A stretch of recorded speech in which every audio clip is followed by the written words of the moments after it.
ప్రతి యువతి, ప్రతి యువకుడు ఈ సినిమాని చూడాలని నాకు అనిపిస్తుంది.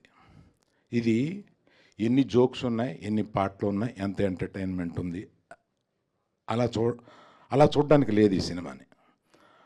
అవన్నీ జోడిస్తే ఈ సినిమా రాదు.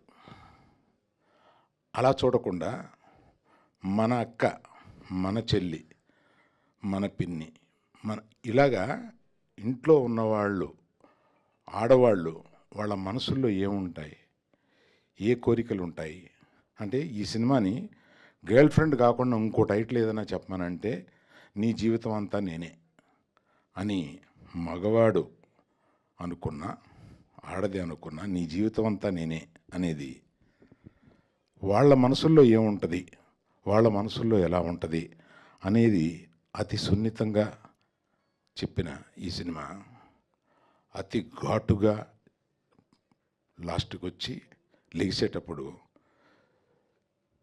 ఎంతమంది పర్సంటేజో చెప్పలేను, కానీ కొంతమంది ఈ సినిమా చూసి రాత్రి నిద్రపోరు. అంటే ఇట్ విల్ చేజ్ దెమ్.